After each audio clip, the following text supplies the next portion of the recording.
Donc, je me présente. Je suis Johan Duclou, je suis le président de l'association du Trail Galibier Tabor, qui a le plaisir une nouvelle fois de vous proposer une belle édition sur 2 jours dans le cadre de son événement du 16 et du 17 août prochain. Donc, on a 9 courses au programme, dont la course en duo avec Bivouac, à laquelle vous êtes inscrits très nombreux et très rapidement, car l'ensemble des inscriptions s'est bouclé en quelques heures seulement. Sont présents aussi ce soir avec moi, du coup, Fabrice Vergerolles, qui est notre community manager et qui suivra toutes vos questions dans le chat et qui nous permettra d'y répondre.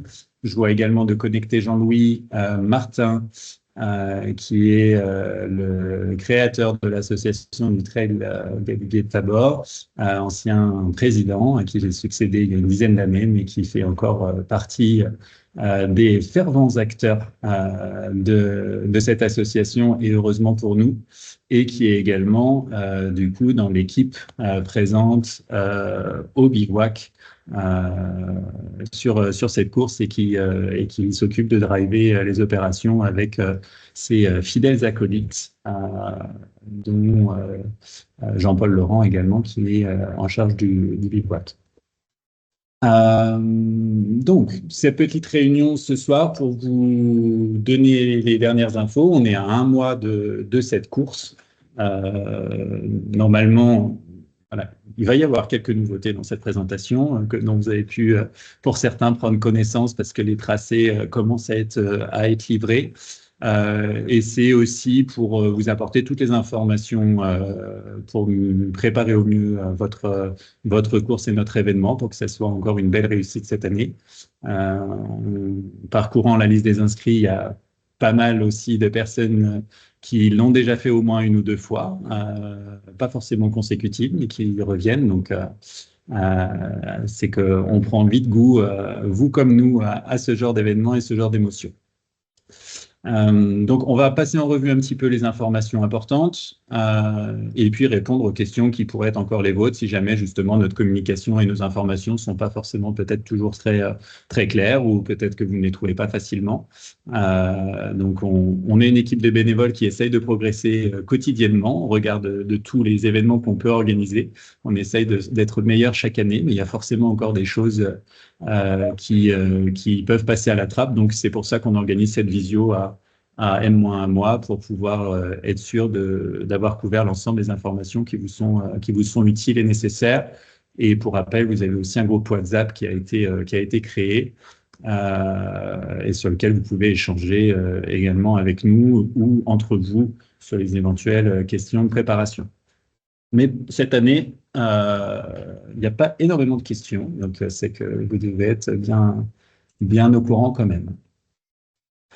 Sur la partie équipement, on va essayer d'être dans l'ordre chronologique, de quoi j'ai besoin, quand est-ce que j'arrive, les remises de dossards, les bagages et compagnie, dans la chronologie de votre week-end pour comprendre un petit peu ce qui vous est demandé et ce à quoi vous avez droit, les différents horaires qui sont importants parce qu'on a dû modifier certaines choses, notamment la trace, et donc certains horaires pour que ça reste une course accessible à tous. Au niveau du trousseau, c'est ce qui est présent dans le règlement jusqu'à présent, qu'on a remis chaque année, qui nous semble pertinent. La réserve d'eau, pour l'instant, est à 2 litres. Comme chaque année, elle peut évoluer au regard des conditions météo qui seront les nôtres. On vient de vivre 2 dernières éditions absolument opposées, une à très forte chaleur, une à plutôt forte pluie, ce qui était quand même une édition rare, parce que moi, en 10 ans, je n'avais jamais connu la pluie encore. Mais voilà, donc ça reste des points de règlement qui peuvent amener à évoluer au regard des conditions qui sont les nôtres. Après, on a un nombre de ravitaillements qui est quand même tous les 5 km, 5 à 7 km en moyenne, avec du liquide à tous ces ravitaillements, et puis des points solides également, mais on y reviendra un peu plus tard sur la répartition de ceux-ci. Mais on est plutôt bien doté, mais ça ne veut pas dire qu'on part sans rien. Donc, réserve d'eau, sac de couchage, couverture de survie, bien évidemment, sifflet, lampe frontale, bâton de trail, téléphone portable chargé, bien évidemment, avec le numéro du PC course qui se retrouve ici. On vous enverra la présentation à tous, hein, de toute façon, et il vous sera redonné et reporté sur votre dossard. Batterie externe pour recharger vos téléphones, parce que vous avez quand même 2 jours de course, et on n'a pas de prise murale dans les tentes du bivouac. Ce n'est pas des options qu'on a installées encore à date. Donc, vous serez amené à recharger vos téléphones avec vos propres batteries. Coupe-vent membrané avec capuche. L'année dernière, on a interdit les départs à toute personne qui n'était pas munie de ce coupe-vent au regard des conditions qu'on a eues. Vêtements chauds, parce qu'on va dormir en altitude, un petit peu moins haut que les années précédentes, mais quand même à plus de 2100 mètres d'altitude. On y reviendra tout à l'heure. Vêtements chauds, donc on vient d'en parler. Matelas, pas imposé, mais fortement conseillé pour passer la nuit la plus récupératrice possible, et tente fournie par l'organisation. Matelas est à considérer, et sachant que l'ensemble de votre pactage, l'organisation se charge de vous le transférer du départ au lieu de bivouac et du bivouac à l'arrivée. Donc, vous ne courez qu'avec vos affaires de trail comme une course classique. Donc, ce n'est pas quelque chose qui vous encombrera pendant la course. Donc, nous, on s'occupe de tout transférer la logistique pour vous et que vous récupériez à votre arrivée au bivouac ou à votre arrivée à Valloire l'ensemble de votre matériel. Et on fait en sorte qu'il arrive à chaque fois avant vous pour que vous n'ayez pas de temps d'attente entre votre arrivée et la récupération de vos affaires, si vous avez besoin de vous réchauffer, vous alimenter ou autre. Je vous laisse poser des questions dans le chat si jamais il y a des questions par rapport à ça. Et on y reviendra un petit peu plus tard si besoin.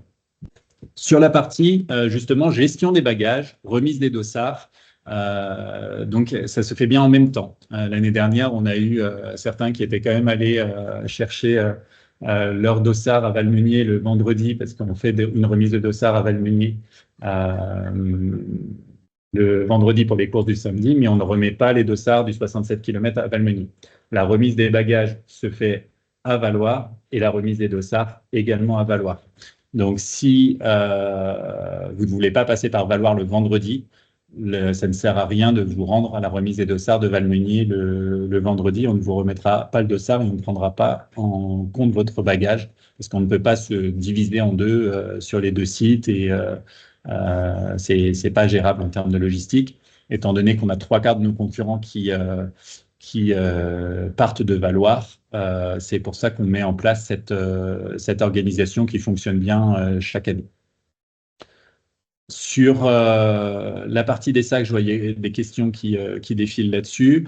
Donc, le vendredi 15, entre 18 et 19 heures, à l'ancienne auberge des Plus, qui s'appelle maintenant le Pulse Sport Campus depuis une quinzaine de jours. La limite est donc de 10 kg par équipe et vous pouvez diviser en 2 sacs, un chacun. On vous préparera des stickers autocollants qu'on mettra un peu comme à l'aéroport sur les poignées de vos sacs avec vos numéros de dossard. Et vous retrouverez également ensuite un sticker sur votre tente au bivouac avec votre numéro de dossard de la même manière, qui vous permettra aussi de retrouver vos bagages et votre tente à l'arrivée. Donc après, respecter cette limite de poids, on a 80 binômes, on a une logistique qui est assez importante. Jusqu'à présent, ça n'a jamais empêché personne d'avoir le matériel nécessaire en respectant cette limite. On n'est pas non plus dans une organisation qui va peser au gramme près et à 10,5 kg, on ne va pas vous demander de supprimer des choses de votre sac nécessairement. On reste dans une ambiance très familiale, etc. Mais on reste aussi dans un climat de confiance avec vous. Et on vous demande donc de comprendre aussi les problématiques logistiques de notre organisation pour vous permettre de vivre la meilleure course possible. Le samedi 16, du coup, avant la course, vous pourrez déposer vos bagages entre 6h45 et 7h15 le samedi matin. Les bâtons de trail sont obligatoires. Les bâtons de trail ne sont pas, ils sont fortement conseillés, mais pas obligatoires. On ne vous empêchera pas au départ. Quand on vous le met dans le trousseau, c'est plus là pour le coup de l'ordre du conseil. On n'est pas dans l'ordre de la survie, comme une couverture de survie ou des vêtements chauds ou une membrane, une veste membranée. Ça ne sert à rien de charger non plus en eau votre sac de bivouac. On a tout ce qu'il faut au ravitaillement d'arrivée, au repas et au petit déjeuner le lendemain matin. Vous serez aussi en mesure de recharger vos gourdes. Donc, si vous avez des gourdes d'attente ou autres, laissez-les vite dans vos sacs de bivouac. Il y a d'autres questions par rapport à ça? Donc, on vous fera passer un petit sondage. On l'avait fait l'année dernière pour savoir qui est-ce qui dépose ses bagages le vendredi, qui est-ce qui dépose ses bagages le samedi, pour qu'on puisse organiser, nous, ensuite, la logistique et qu'on sache les volumes auxquels on va avoir affaire, même si on a quand même un ordre d'idée au regard des inscriptions pour la navette. Mais parfois, il y en a qui arrivent que le samedi matin avant de prendre la navette. Donc, les horaires ont évolué sur le samedi matin parce qu'on a avancé l'heure de départ. D'accord? L'heure de départ va être à 7h30, on va le voir juste après. Donc c'est pour ça qu'on a avancé les horaires de dépose de sacs. Par contre, on a une demi-heure, puisqu'on a à peu près normalement une quarantaine de binômes maximum en général à récupérer le samedi matin. C'est pour ça que pour nous, plus vous pouvez déposer le vendredi soir, et vraiment mieux c'est pour nous tous. Pour être sûr de garantir un départ en toute quiétude à l'heure à 7h30. Mais sinon, voilà, on a une demi-heure de dépose le samedi matin pour ceux qui seront restés sur Valmigny. Dotation coureur, vous allez découvrir en avant-première. Donc les coureurs des autres courses seront en rouge. Nous, staff, nous serons en jaune et orange. Et vous serez en violet et jaune cette année. Et les loupiaux, là, c'est les petits loups qui sont orange et violet pour les courses enfants. Donc ça, c'est votre dotation t-shirt que vous récupérez avec votre dossard à la dépose des bagages.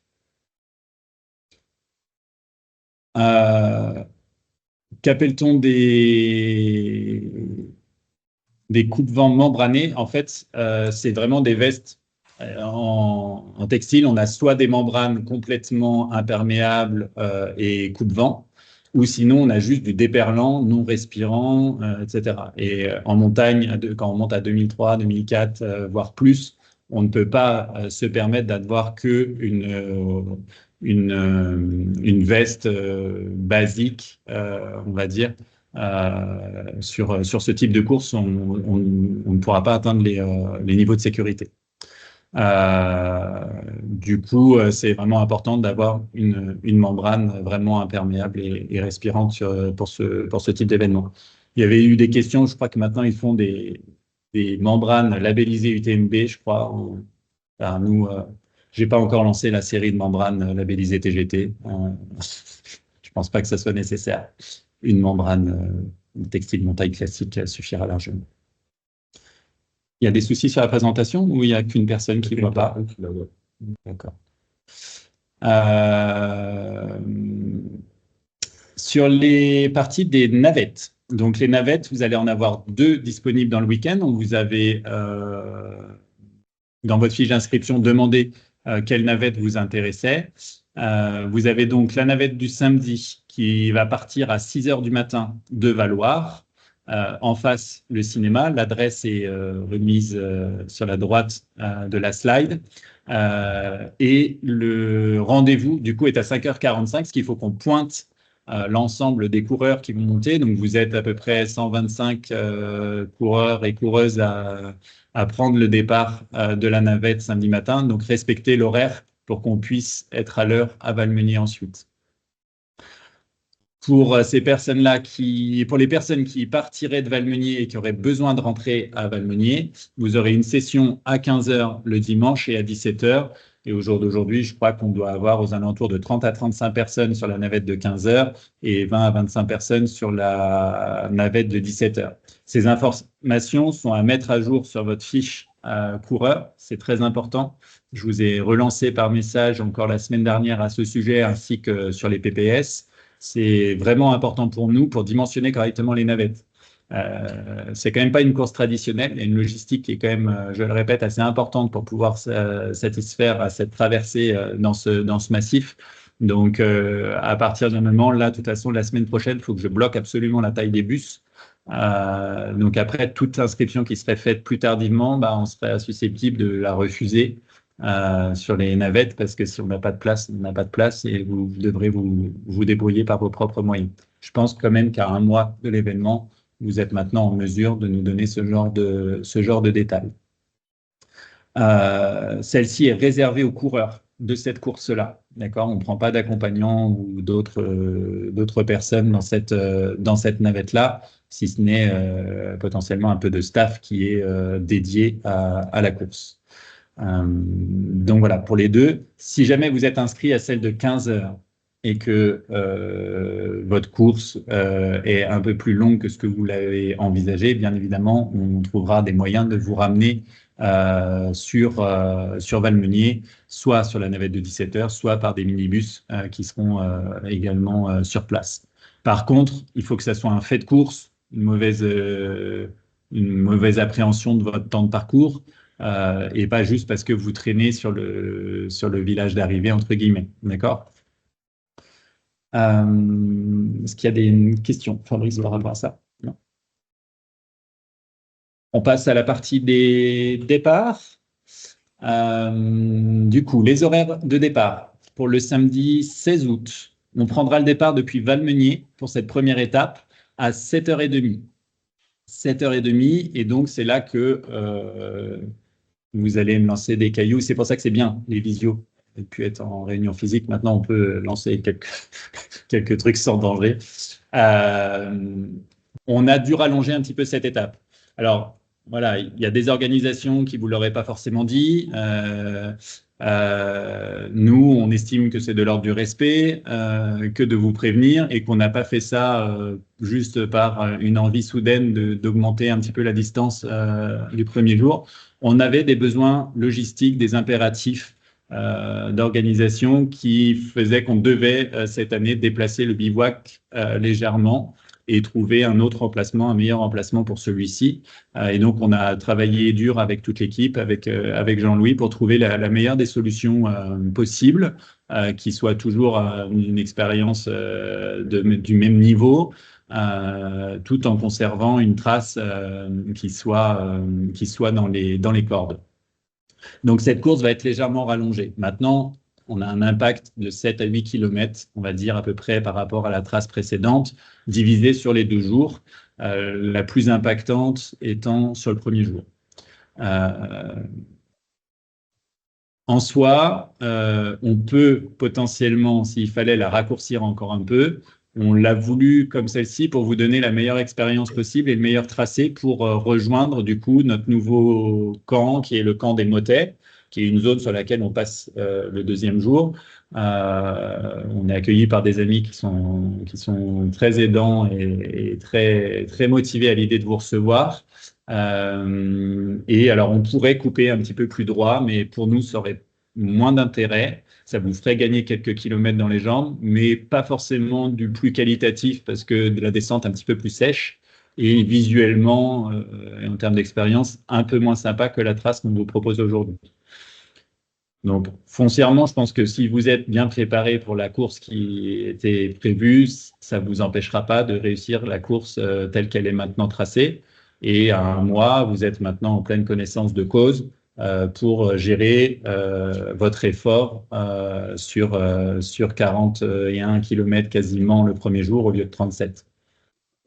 Il y a essentiellement du D- en plus. Un tout petit peu de D+, mais pas grand-chose. C'est pas ce qui est impactant. Donc, on redescend un peu plus bas. Au lieu d'être à 2400 mètres, on descend à 2180, je crois, sur la zone des motets. 41 km, 2600 mètres de dénivelé positif, 2250 de dénivelé négatif. Et la deuxième journée, on sera en split négatif avec plus de D- que de D+. Sur votre arrivée, vous allez donc arriver dans l'après-midi, des horaires différents suivant chaque binôme. Le ravitaillement d'arrivée, vous avez donc un premier élément de ravitaillement, c'est le ravitaillement d'arrivée, avant qu'on parle du dîner. Donc, vous avez du sucré, du salé, boissons chaudes et boissons froides en place. Ensuite, vous serez du coup accueillis après le franchissement de votre ligne à ce ravitaillement. On vous indiquera également sur présentation du coup de votre dossard l'emplacement de votre tente et la récupération de vos bagages. Vous pourrez également, du coup, enfin, pourrez et devrez vous inscrire pour vos massages et vos soins qui auront lieu, du coup, sur place, sur le camp du bivouac.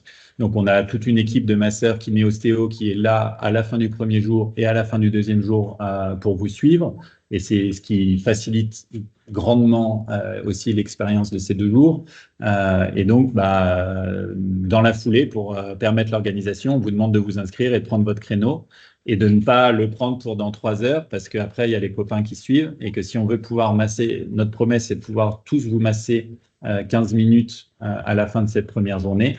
Et les premiers arrivés passent au massage et ainsi de suite pour que les derniers qui arrivent aient encore de la place et des créneaux disponibles. Mais tout ça vous sera bien entendu réexpliqué après sur place. En début de soirée, on aura du coup un temps de repas et un temps de briefing aussi qu'on abordera tout à l'heure pour présenter l'organisation de la journée du lendemain. Et le lendemain, on aura le petit déjeuner également qui sera assuré par l'organisation avant la prise du départ. Pour le dimanche, on fera un départ à partir de 7h30 qui s'étalera à peu près jusqu'à 8h. Donc avec Jean-Louis, on vous annoncera les différentes vagues de départ le samedi soir au dîner en fonction de vos horaires d'arrivée. On respecte en gros pour les 10 premiers binômes, après ça dépend des écarts réels du jour, donc c'est grosse maille, mais en gros pour les 10 premiers binômes, on respecte les temps réels d'écart d'arrivée pour le lendemain, donc c'est un modèle de poursuite, modèle Gunderson. Et pour que tous ceux qui jouent un podium soient dans ce modèle-là. Et ensuite, on respecte les ordres d'arrivée, mais on fait des départs plutôt toutes les minutes de binôme. Et à la fin, pour pas que ceux qui seraient arrivés avec 3 heures de décalage repartent à midi, on fait des groupes de 3, 4, 5 binômes suivant les écarts qui partent toutes les minutes. Et en gros, on termine les départs vers 8h, 8h15 en général, suivant les écarts qui ont été constatés la veille. Donc 34 km la deuxième journée pour 1500 de D+, et 2180 de D-. Il n'y a pas de très grosse modification, si ce n'est de devoir remonter du coup sur la zone des Rochis pour récupérer la trace. Et ensuite, c'est exactement la même trace que celle qui était prévue à date. Arrivé à Valloire, et nous, ensuite, on vous achemine l'ensemble des bagages. Donc ça, c'est les grandes lignes.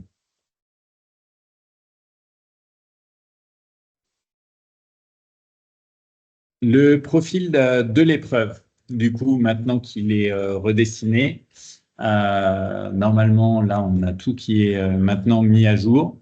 Ces légers aménagements de distance nous conduisent à rajouter un ravitaillement sur les Rochis qui était celui du coup normalement de l'arrivée, donc on va le maintenir et on va en rajouter un nécessairement sur les motets un petit peu plus loin.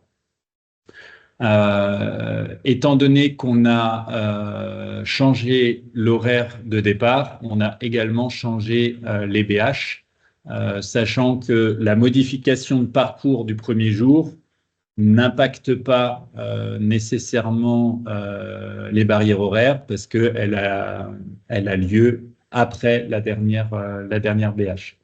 Donc, la dernière barrière horaire du samedi étant à 14h aux Arandiers. Elle était à 15h avant, mais pour un départ à 8h30, donc vous avez exactement les mêmes écarts qui sont conservés et la trace est exactement la même. Si de toute façon, à 14 heures, vous n'étiez pas en mesure de vous présenter ici, c'est que physiquement, vous n'êtes pas en mesure, dans des conditions raisonnables, de rejoindre le bivouac de l'autre côté. Donc, c'est vraiment une barrière qui est maintenant bien évaluée au regard du profil de la course et de notre expérience qu'on a sur les précédentes éditions. Vous voyez par ici, du coup, que vous avez des ravitaillements qui sont quand même assez réguliers sur les différents points du parcours, soit en eau, soit en liquide et solide. À savoir que sur les glaciers, c'est uniquement, on a une slide qui récapitule l'ensemble des points de ravitaillement, mais c'est uniquement de l'eau. Mais avant ça, vous en avez un point d'eau et de coca à Roche-Noire. Terre Rouge, vous êtes en liquide et solide, et ainsi de suite. Et on a du coup conservé celui des Rochis, parce que vu que le dernier que vous avez, c'est le Montjouvet, on n'a pas voulu vous laisser sans ravitaillement avant le bivouac des motets. Et ça, c'est la découpe du deuxième jour. Donc là, le premier jour, on s'arrête ici, et le deuxième jour, ici. Et donc, on repasse au motet. On fait une boucle, en fait, qui nous fait repasser pas loin du bivouac avant de monter au Galibier jusqu'au col et de redescendre sur Valoir ensuite. Donc là, sur ce profil-là, vous retrouvez tous vos points d'intérêt, vous retrouvez toutes vos distances intermédiaires entre les points, donc tout ce qui peut vous aider à préparer votre course et vos ravitaillements personnels, en plus de ceux que vous propose l'organisation aujourd'hui. Vous retrouvez toutes les informations, là Anne-Gaëlle est en train de finir de tout mettre à jour, mais vous retrouvez toutes les informations, normalement en vue de la réunion justement, elle a priorisé là, les mises à jour du 75 km maintenant, il faut l'apprendre. Vous les retrouvez sur notre page Trace de Trail, événement Trail Galibier Tabor, où vous avez l'ensemble de ces informations et vos capacités de télécharger les nouvelles traces GPX, ainsi que les diagrammes et autres. Tout est présent sur notre capsule Trace de Trail, et Fabrice se charge de les reporter également de la même manière sur notre site internet. Donc, juste le temps d'être sûr d'avoir mis les bonnes informations dans chacun de nos supports. Mais là, normalement, déjà sur Trace de Trail, tout est à jour. On va mieux le voir sur cette petite vidéo projetée où on voit donc le départ de Valmeunier, première montée du coup sur le lac de Roche-Noire. On redescend sur Terre Rouge pour aller se diriger vers le fond de la vallée au pied du Mont Tabor.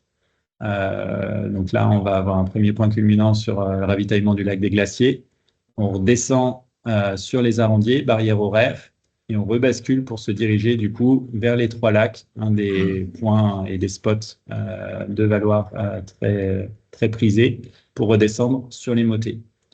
Le lendemain, on repart vers le col de la Poinçonnière, on redescend, une descente assez technique, avant de s'attaquer aux géants du Galibier, dans des traces hors traces, dans les pierriers, comme Jean-Louis a le secret. Et on redescend sur Bonne Nuit pour une arrivée à Valoir. Donc voilà, un beau morceau, un beau week-end en perspective. Vous avez vraiment deux journées qui sont complètement différentes. Ceux qui l'ont déjà fait peuvent en attester. Vous avez deux technicités qui n'ont rien à voir entre le samedi et le dimanche. Globalement, par expérience, la journée la plus dure, malgré que le Galibier soit le dimanche, la journée la plus dure reste celle du samedi. C'est peut-être la plus technique et la plus exigeante. Et le dimanche, on est relativement avec le split négatif. On est relativement plus rapide et on n'a, je crois, jamais attrapé personne, entre guillemets, avec les barrières horaires le dimanche. Elles sont prévues pour le 52 km qui se court toute la journée du dimanche et vous êtes en avance sur eux toute la journée. Donc voilà, la vraie barrière qui peut attraper du monde, c'est celle des Arandiers le samedi. Question. On a 5 chacun, on peut prendre le départ. C'est d'eau, c'est 2 litres chacun, hein, c'est pas 2 litres par équipe. Hein. C'est 2 litres par personne. Oui, ils ont 1,5 litre. On change de gourde. Le profil sera-t-il sur le dossard? Le profil est reporté sur le dossard. On lançait les impressions le 22 juillet, donc on a pu mettre la nouvelle trace sur le dossard. Quels aliments collations seront au ravito? Sur les ravitaillements, donc en liquide, en général, on est en eau plate, eau gazeuse, coca, et peut-être un peu plus d'orange. Sur le solide, on a du salé, charcuterie, fromage, tube, chips, du sucré, les pâtes de fruits, les oranges, voilà, c'est les bananes, quelques bonbons. C'est des ravitaillements qui sont complets et appréciés tous et sur lesquels vous pouvez trouver vos compléments. On ne fait pas de gel. Voilà, on n'est pas associé à des marques on n'a pas de boissons énergétiques en place sur les ravitaillements, pas de gel. Donc, tous ces consommables-là, qui sont en général, de toute façon, des choses auxquelles il faut que vous habituiez vos corps avant, avec une certaine marque et autres, on ne met pas en place, nous, sur nos ravitaillements. Donc voilà, c'est ce qu'on trouve aujourd'hui sur nos ravitaux. Magali et Jean-Yves demandent s'il y aurait des bières au bivouac. Des bières au bivouac, oui. Ça, c'est le ravitaillement du bivouac. Mais c'est que pour le bivouac, donc on ne peut pas trop le dire trop fort, quoi. Parce que sinon, après, on a 1500 autres coureurs qui sont demandés. Donc oui, les bières sont présentes au bivouac avec les massages et les tentes. C'est bon pour l'instant.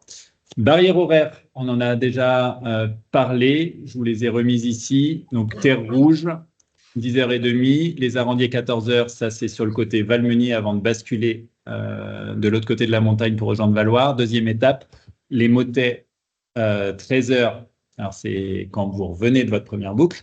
Et vous voyez que, je crois que sur le profil, on doit avoir 13 ou 14 km à parcourir pour rejoindre les Motets sur la première boucle. Et donc, si vous êtes tous partis grand max à 8h30, ça vous fait 4h30 pour envisager cette première barrière horaire. Donc, autant vous dire que vous n'avez pas à vous en inquiéter. Et 15h, le col du Galibier, avant les 17 km de redescente sur Valloire. Sur les ravitaillements, on vous a remis ici les ravitaillements tels que je viens de vous les expliquer avec les kilométrages. Donc ça, c'est de la redite du profil, mais ça vous montre le nombre de ravitaillements que vous avez sur l'ensemble de votre course. Sur 75 km, au final, on va vous proposer 5, 3, 8 et 2, 10, 12 ravitaillements sur 75 km. Donc, vous voyez, vous êtes quand même... voilà. Alors après, ça ne veut pas dire nécessairement, voilà, on a eu une année très chaude où la gestion de l'eau est parfois compliquée. Je veux quand même rester prudent, c'est-à-dire que nous sommes là de manière régulière avec un apport qui est conséquent. Ça ne veut pas dire que vous devez partir sans rien. D'accord ? Il vous faut votre réserve d'eau obligatoire. Partez quand même avec des éléments parce qu'on reste en haute montagne, ça reste des dénivelés importants et ce qui parfois un kilométrage qui peut paraître relativement succinct peut quand même relever de plusieurs heures de course. Notamment, c'est pour ça qu'on en a rajouté un au Mont Jouvet. Vous voyez, entre les Arandiers et le Mont Jouvet, il n'y a que 4 km, mais pour autant, il est important pour nous de remettre de l'eau parce que la montée de ce col, elle est assez costaud et elle peut prendre facilement une grosse heure et demie pour rejoindre les deux. Donc voilà, et des efforts qui ont lieu vers 15 heures sur une journée très chaude. C'est pour ça qu'on a rajouté ce point d'eau qui n'existait pas avant au 29e kilomètre. Donc ça ne veut pas dire que vous ne devez rien prendre. C'est pas parce qu'on essaye de vous proposer le meilleur service possible qu'il faut vous croire trop en non-autonomie. La partie du bivouac. Là, vous voyez en photo l'ensemble, les tentes dans lesquelles vous allez être hébergé dans la nuit du samedi au dimanche. C'est du matériel qui est entretenu, qui vous est remis en bon état. On vous demande de le rendre en bon état et sans affaires à l'intérieur. C'est important pour nous parce qu'après, quand on a refermé toutes les tentes, qu'on a 80 tentes qui sont entassées dans une remorque et qu'on nous envoie un mail pour nous dire je crois que j'ai oublié ma frontale dans ma tente, et qu'on se retrouve à tous les ouvrir, à chercher vainement une frontale qui finalement n'a jamais été oubliée dans la tente. Voilà, c'est important. Donc, laissez les lieux tels que vous les avez trouvés, donc en bon état et propre. C'est important pour que les éditions suivantes se passent avec le même niveau de qualité que celles que vous allez connaître. Quand vous allez arriver, les tentes seront montées parce qu'on vérifie justement l'état de chacune, même si on a vérifié au dernier remontage, mais au moins comme ça on vérifie que tout est OK, ça nous permet de les aérer et elles sont toutes installées. Donc nous, on va respecter un plan qu'on va mettre en place, on va numéroter chacune des tentes avec les stickages. Ne surtout pas enlever les stickages, il faut absolument qu'on sache qui et où. L'année dernière, on a eu un cas d'un iPhone qui a été déclenché avec un appel secours et les affiches qui étaient devant avaient été enlevées, rentrées dans la tente. Et là, nous, on se retrouve à 80 tentes face à nous et incapable de retrouver où est le binôme qui avait déclenché malencontreusement l'appel secours sur son iPhone. Donc, c'est très important donc, de laisser cette signalétique en place. Au plus possible, de conserver l'emplacement de la tente qu'on vous a prévu. Alors, bon, il va y avoir les ronfleurs, machin, je vais me mettre un peu à l'écart. Donc, on est aussi tout à fait dans la bienveillance. Mais c'est important aussi, en termes de sécurité et de logistique, d'essayer de conserver au maximum nos emplacements et que nous, on sache tel numéro est dans tel endroit. Donc là, ça va se répartir peut-être sur 2 ou 3 spots différents au niveau des motets.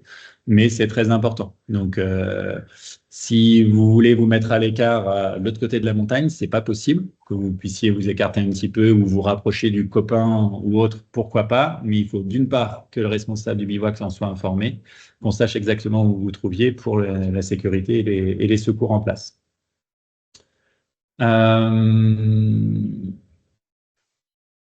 Donc, sur l'arrivée sur le bivouac, on l'a dit tout à l'heure, ravitaillement d'arrivée, récupération de votre premier cadeau finisher, parce que vous êtes finisher de votre première étape, donc vous avez un cadeau finisher en juin.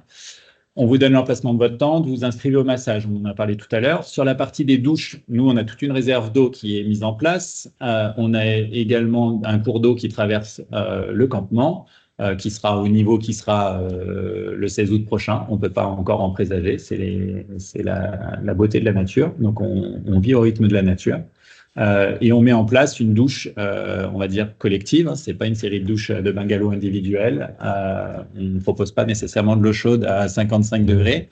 Donc, on a une réserve, on a plusieurs robinets, tuyaux, etc., qui vous permettent de répondre aux besoins d'hygiène d'une fin de trail et d'un bivouac. Mais on reste dans cet esprit-là. Voilà. Et bien évidemment, on est en pleine nature, à 2100 mètres d'altitude, et on souhaite préserver la beauté de notre territoire. Donc, merci d'utiliser des produits qui sont en relation avec ces valeurs-là, et de laisser bien évidemment aucun déchet sur site ensuite. Bien évidemment, on aura un bloc de toilettes sèches qui sera également mis en place sur le campement. Donc ça, c'est pour tout ce qui est douche et sanitaire. Sur la partie repas de fin de... Enfin, c'est pas repas de fin de course d'ailleurs, je change, c'est le repas de fin de journée du samedi. Dans votre fiche d'inscription, que ce soit sur le repas de fin de journée ou le repas d'après-course du dimanche. Mais bon, c'est très important, notamment sur celui du samedi, parce que là, on est en pleine montagne et moi, il faut que j'amène la nourriture nécessaire à chacun. Merci de bien remplir vos régimes alimentaires. Et pareil, c'est pas mal d'organisations. Donc, si vous savez normalement aujourd'hui si vous êtes sans gluten, vegan ou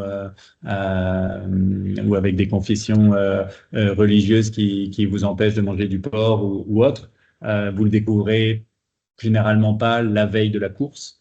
Donc, si vous pouvez mettre à jour l'ensemble de ces informations sur votre fiche coureur une bonne fois pour toutes, ça nous facilite grandement l'organisation. Et après, si la fiche n'a pas été remplie en bonne et due forme, seront servis prioritairement tous ceux qui ont rempli les régimes alimentaires particuliers. Et puis, on verra ce qui reste pour ceux qui n'auraient pas mentionné leur régime. Mais on propose, du coup, sur le campement, une partie avec viande et une partie sans viande pour répondre à l'ensemble de ces problématiques. Et on est sans gluten sur l'ensemble du repas pour éviter les problématiques. Alors, c'est pas remise à récompense. J'ai fait un copier-coller où j'ai pas eu le temps de tout modifier. Là, c'est la partie briefing de fin de journée, annonce des vagues de départ et horaire de la poursuite, comme on en a parlé tout à l'heure. Là, c'est le ravitaillement du bivouac. Alors, ça sera des photos légèrement différentes cette année, avec une très belle vue sur les aiguilles d'arbres et des petits chalets de montagne, dans lesquels on arrive dans un tout petit lotissement de chalets de montagne qui est absolument magnifique, et on pourra, si la météo nous le permet, observer le coucher de soleil sur les aiguilles d'arbres. On a toute l'équipe de Synergie qui, donc les masseurs, les kinés, les ostéos, donc ils sont jusqu'à ça monte progressivement dans la journée, mais on doit être au moins une quinzaine en fin de journée de soigneurs qui sont à votre écoute de toute la bobologie du premier jour pour vous permettre de reprendre le meilleur départ possible le lendemain. Et on a également une antenne de secours sur le bivouac toute la journée, toute la nuit, pour répondre également à tous ces impératifs. Petit mémo, il préfère vous masser jambes et pieds propres, donc pensez-y avant d'aller au massage. Il voit passer un sacré nombre de paires de jambes pendant le week-end, c'est toujours plus agréable quand elles sont rincées. Votre dotation finisher, cette année, on a le plaisir de vous proposer un plaid logoté, personnalisé à la fin de votre première journée. Vous voyez sur la gauche, et une frontale rechargeable, logotée et personnalisée aussi aux couleurs de la course en fin de deuxième journée. Donc, on est très fiers de pouvoir vous proposer des dotations de qualité. C'est une année de travail avec nos designers et notre équipe d'organisation qui s'occupe de tout ce qui est boutique et dotation, pour réussir à vous proposer à chaque fois de nouvelles choses pour ceux qui reviennent chaque année, pour pouvoir vous proposer de nouveaux produits, toujours aussi sympas les uns que les autres. Donc je remercie et je félicite toute l'équipe qui arrive à chaque fois nous surprendre chaque année.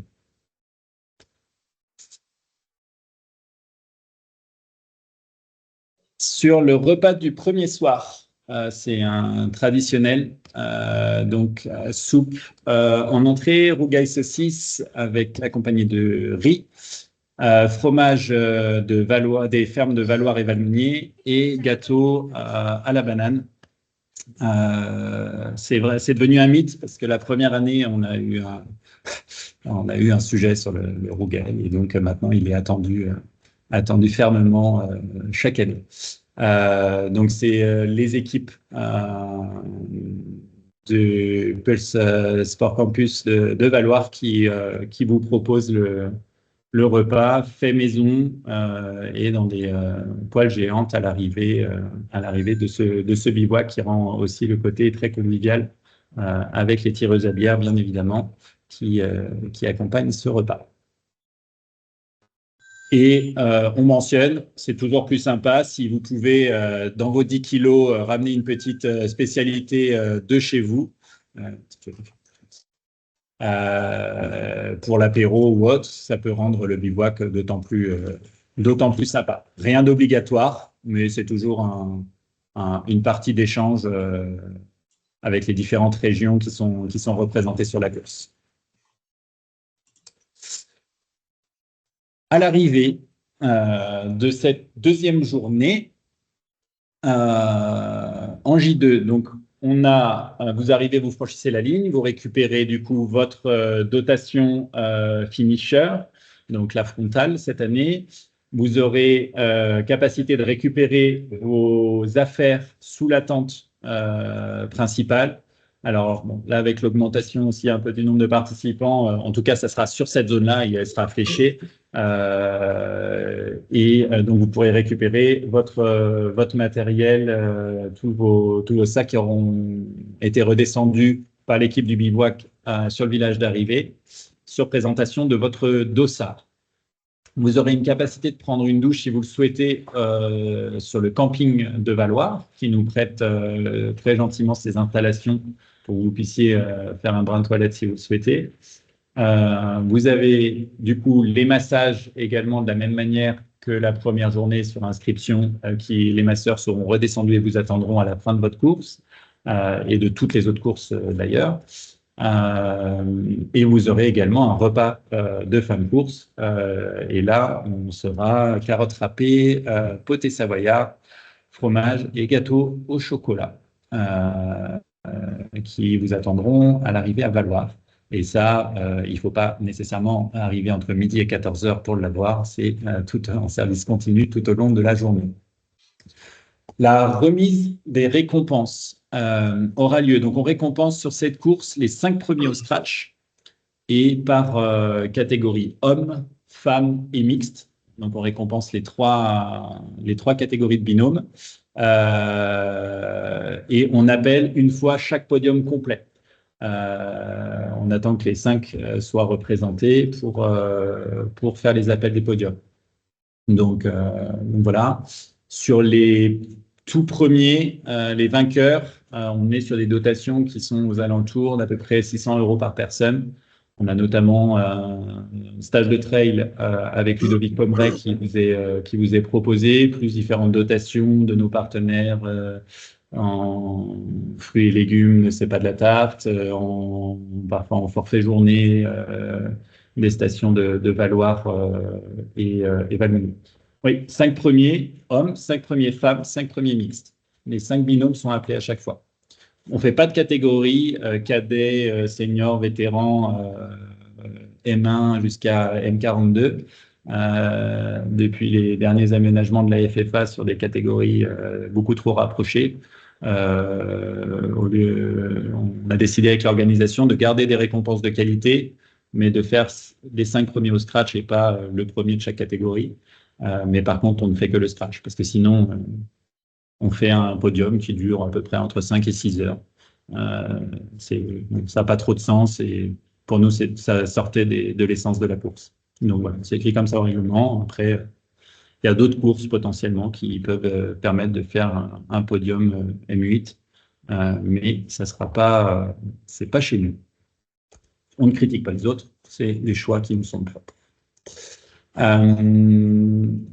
Voilà pour cette partie de présentation d'ensemble de l'événement, pour espérer couvrir l'ensemble de la chronologie de celle-ci. Oui, et puis c'est compliqué par catégorie quand c'est des duos, c'est sûr, parce qu'on peut avoir un vétéran avec un master, avec un junior ou autre. C'est sûr. On est sur un temps de questions-réponses, donc je vous laisse poser des questions sur des thèmes que je n'aurais peut-être pas abordés ou oubliés dans cette présentation, si c'est possible. Et j'espère en tout cas que ce qu'on vous a présenté vous a convaincu, vous a éclairé si jamais vous aviez encore des zones d'ombre, vous conforte dans la volonté d'en découdre dans un mois. Et j'espère que vous affrontez avec volonté et défi cette légère augmentation de distance, mais qui est pour votre bien et celui de l'organisation. Voilà, c'est comme ça, ça reste une course atypique et il faut qu'on arrive à trouver toutes les réponses, qu'elles soient techniques, logistiques et en expérience de course. Et donc, c'est le meilleur compromis qu'on ait trouvé pour vous cette année. Au bivouac, savoir s'il y a un abri. Ouais.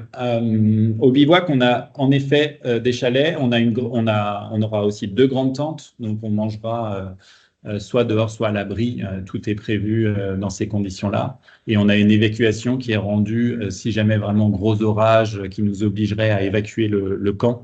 On a une évacuation qui est rendue plus facile parce que on a une zone de bivouac qui est plus accessible encore que celle qu'on avait les dernières années. La frontale est-elle nécessaire dans le sac de course? C'est toujours mieux de l'avoir. On ne sait jamais ce qui peut se passer. On reste encore dans un territoire de montagne qui peut devenir hostile. On ne sait jamais ce qui peut se passer. un fait de course, un fait météo. Enfin, je pense que si vous suivez l'actualité du trail ces dernières années, je pense qu'il y a pas mal de faits de course qui nous démontrent que tout peut arriver. Donc, je préfère en effet que votre frontal soit dans votre sac de trail avec votre couverture de survie et votre membrane. Mais elle devrait ne vous servir que sur le bivouac. Si l'un des deux coureurs abandonne après J1, alors, s'il y a un abandon après J1, dans tous les cas, quand bien même vous soyez récupéré par la barrière horaire en J1, on veut que vous puissiez vivre l'expérience du bivouac. Donc, on trouve le moyen, alors dans les tempos qui seront les nôtres logistiquement à ce moment-là, mais on trouvera le moyen de vous rapatrier dans tous les cas,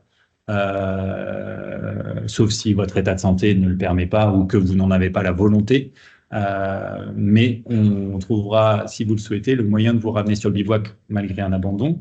On permettra, alors là je crois que la question c'était si un des deux abandonne, est-ce que le deuxième peut courir le J2? Alors on autorisera la course en off, en J2, mais bien évidemment sans classement. D'accord? Et après avec une décharge de responsabilité parce que vous serez hors course, mais on vous autorisera à rejoindre le bivouac et à partir après la dernière vague en off sur cette course, pour vous permettre quand même de vivre la deuxième journée. Qu'est-ce qui est obligatoire au départ dans le sac de course? Bah, je vous laisse, c'est peut-être des personnes qui sont arrivées après le... Ah oui, parce que non, en effet, le trousseau peut prêter à confusion entre ce qui est vraiment... Alors, là, je ne l'ai pas remis en tant que tel, mais dans le règlement, il est bien scindé entre ce qui est obligatoire pendant la course et ce qui l'est que sur le bivouac. Mais en gros, avec vous, bien évidemment que le sac de couchage, on a dit qu'il était qu'il était dans votre sac de transition.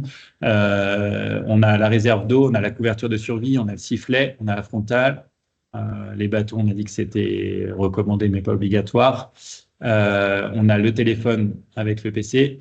La batterie externe, elle est demandée obligatoirement dans le sac de bivouac au moins. Pour être sûr que le lendemain, vous repartiez avec un téléphone chargé, parce que vous devez avoir un moyen de contacter les secours. Votre coupe-vent est obligatoire dans votre sac de trail. Les vêtements chauds, c'est essentiellement c'est pour votre sac de bivouac et votre matelas également. Voilà.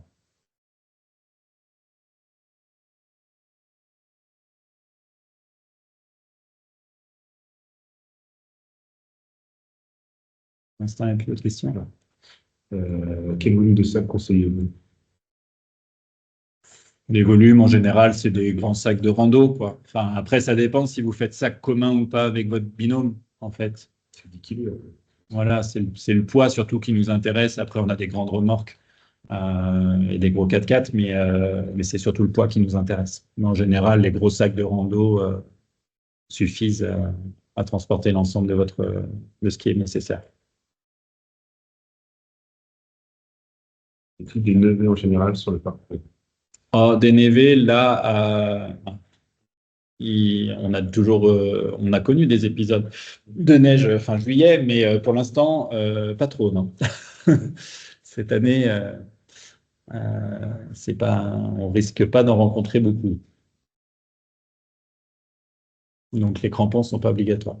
Je crois qu'il y a une question sur un van qui est passé. La possibilité de venir avec un van sur la course.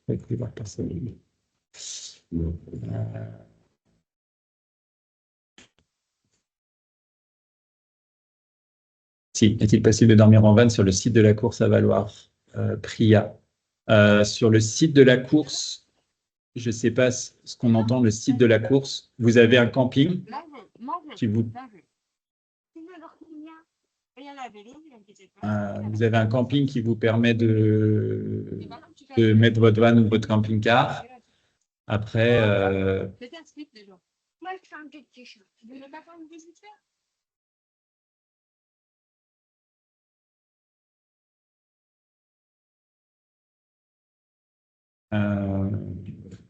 mais après, il n'y a pas d'autres emplacements spécifiques pour les vannes. Je ne sais pas si ça répond, c'était vraiment la question. En tout cas, par contre, pas d'accompagnant sur le bivouac. Je ne sais pas si la question est là.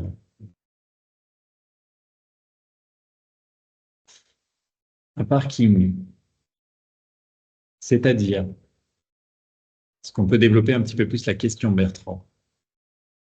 Tu peux brancher ton micro si tu veux, enfin, pour les questions, si c'est plus simple d'aller dans le détail. Un parking à valoir, oui, il y en a plusieurs. Oui, la question, c'était de savoir si on pouvait se garer justement sur le site de départ. Bah Pour alors, dormir. plutôt le site d'arrivée, là, pour vous. Oui, parce que c'est pas un van qu'on a, nous, mais on va dormir dans la voiture quand même, donc on ne voudrait pas être trop loin. À Valmeunier, alors. Oui, bah à Valmeunier, tu as des parkings à 1800, là où on va prendre le départ. Et après, bah, tu pourras, si tu es inscrit à la navette te ramènera à Valmeunier 1800, donc l'arrêt de la navette sera non loin du parking de la course. Bon, bah, c'est parfait. Merci beaucoup. Pas de souci.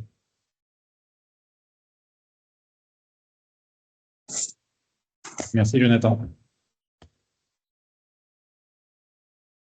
De toute façon, notre lien ne se coupe pas ce soir, hein. C'était pour vous donner un petit peu plus d'infos et vous rassurer sur toute l'organisation. Vous avez de toute façon toujours le groupe WhatsApp qui vous permet de continuer à poser des questions. Donc, sentez-vous libre de les poser, parce que pour l'instant, il n'a pas été, il est moins sollicité que les années précédentes. Donc, n'hésitez pas. On comprend que voilà, ça reste une course un peu particulière qui peut amener certaines questions de préparation, d'organisation. Donc, on est tout à fait dispo à vous y répondre. Après, il faut comprendre voilà, il y a pas mal de monde de partout et que ça reste une équipe de bénévoles qui a aussi un métier au demeurant pour la plupart d'entre nous, en pleine saison en plus, pour la plupart aussi. Donc voilà, donc on fait notre maximum. Par contre, c'est maintenant, je pense qu'il y a un message qui sera mis là dans les prochains jours pour mettre le holà à tous les changements et les reventes de dossards, parce que nous, ça va vraiment nous compliquer la tâche. Donc là, il y en a eu pas mal ces derniers jours. Donc on va essayer de finir de réattribuer en fonction des personnes qu'on savait être encore en recherche d'un éventuel dossard depuis plusieurs mois. Donc, mais après, vu de l'accélération de l'organisation, on ne pourra pas faire mieux. Un gonfleur serait-il disponible sur place pour gonfler les matelas? Oui, il y en a toujours, toujours un qui traîne, qui peut aider.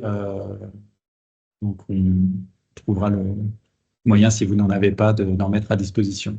Pas d'accompagnement sur le bivouac. Pas d'accompagnant sur le bivouac. Même pour un encouragement rapide et ils repartent.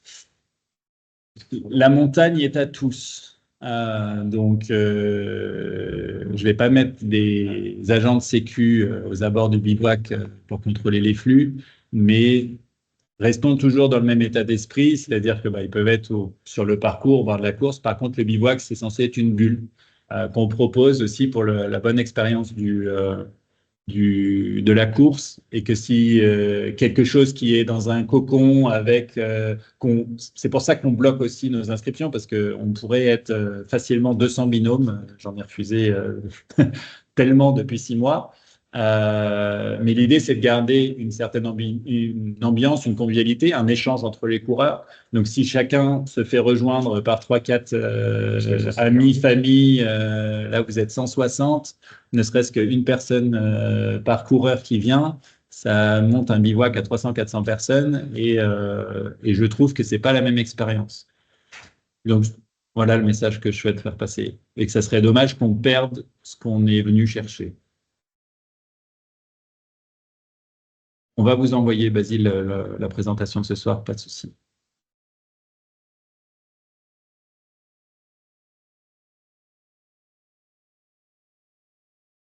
Y a-t-il un suivi live? Oui, il y aura un suivi live et le lien vous sera envoyé peu avant la course. On ne devrait pas tarder à l'avoir d'ailleurs. Mais dès qu'on est sûr du lien, il sera présent sur le site internet et il vous sera envoyé par message.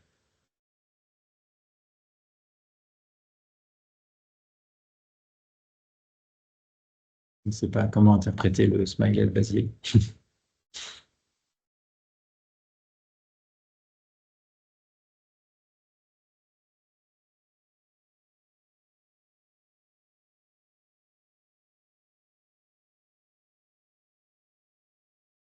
Écoutez, si c'est bon pour vous, je vous souhaite une très bonne dernière ligne droite de préparation. Vous êtes dans votre dernier gros bloc, normalement, à N-1 mois.